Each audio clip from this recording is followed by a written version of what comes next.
વકીલ સાહેબ કોર્ટમાં દલીલ કરવા માટે ઊભા થયા અને એમણે કીધું કે મારા અસીલને રસ્તા પર પછાડી દેવામાં આવ્યો, તેના પર લાકડીઓના પ્રહાર કરવામાં આવ્યા, તેને સખત માર મારવામાં આવ્યો, બેભાન હાલતમાં તે રસ્તામાં પડ્યો રહ્યો. તો પાંજરામાં ઊભો ઊભો એ વખતે અસીલ રોવા માંડ્યો. તો મેજિસ્ટ્રેટ સાહેબ કે તમે શું કામ રોવો છો? તો કે મને આટલો બધો માર્યો તો. આ સાહેબે દલીલ કરી ત્યારે મને ખબર પડી.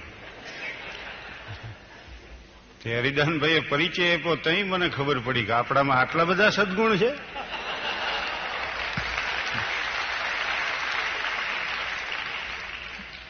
પણ લાગણીની વાત છે ને. અને ઘણીવાર મેં કીધું છે કે કરો કાંઈ દિલરૂબાને જો સજા તો રાગમાં કરજો, કતલ બુલબુલની કરવી હોય તોય બાગમાં કરજો. નથી રીઝવી શક્યો પણ તમોને ખૂબ ચાહ્યા છે, કરો જો ભસ્મ મુજને તો પ્રણયની આગમાં કરજો. વેરાન થયેલા ઉપવનની હું યાદ બનીને જીવો છું, હર પાન ખરે હું વસંતની ફરિયાદ બનીને જીવો છું. કફન પર પાથરી ચાદર અમે મહેફિલ જમાવી છે, દફન દિલમાં કરી દુઃખો ખુશાલી ખૂબ મનાવી છે. જે માનવી પોતાની મૂર્ખાઈ ઉપર હસી શકે ને એ સૌથી નિખાલસ માનવી છે.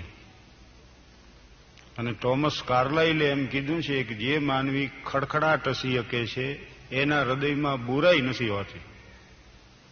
કારણ કે હસવામાં ઘણીવાર સંપત્તિ નડે, ઘણીવાર સ્થાન નડે. એટલે જ મોટા માણસો જોજો તમે બહુ ખડખડાટ ન હસી શકે. એ સમાજમાંથી ઉપકાર કરતા હોય ને એમ મુસ્કરાય જરા કામ. કારણ કે અહમવિહીન દશા હોય ને ત્યારે માનવી હસી શકે છે. બધાય વર્ગની મજાક અમે કરતા હોય તો અમારો વર્ગ એમાંથી બકાત નથી રહેતો. અને એમાંય શિક્ષકોનો વર્ગ 1 કલાકના કામ પાછળ એનું 2 કલાકનું આયોજન હોય.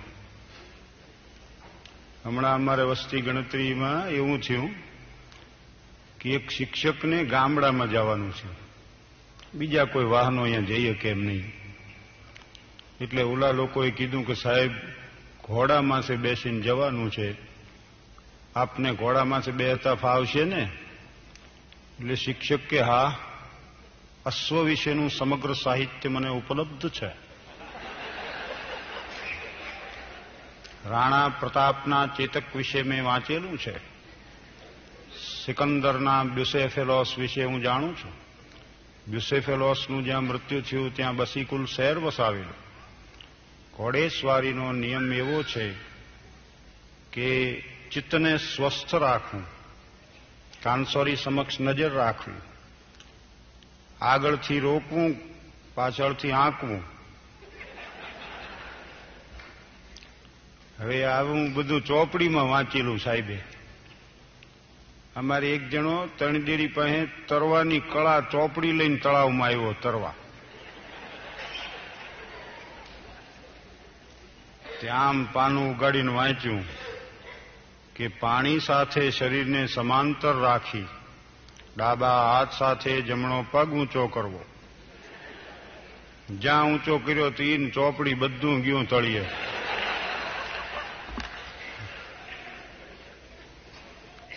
ત્યાં સાહેબે આ બધું ચોપડીમાં વાંચેલું ને ઘોડામાં છે બે રહ્યા શિક્ષકને. અને છોકરાઓ તો આળવિતરા અમથાય હોય, એને તો આટલું જોતું હોય. ઉપાડીને એક ખોટી વરગાડીને જે ઘોડો ભાગ્યો, તબડાક તબડાક તે સાહેબ ઉઠીને હેઠે પડ્યા. નો ચિત્ત સ્વસ્થ રહ્યું, નો કાનસોરી સમક્ષ નજર રહી, પેગડામાં પગ રહી ગયો.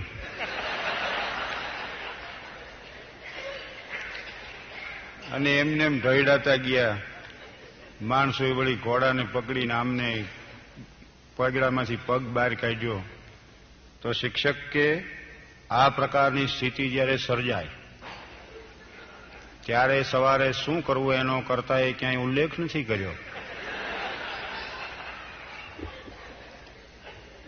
ચાર દિવાલો વચ્ચેની જિંદગી જુદી છે, વાસ્તવિક જગત જુદું છે. આપણે ધારી છે કે નેશનલ હાઈવે જેવું જીવન છે, એ તો નદી જેવું છે.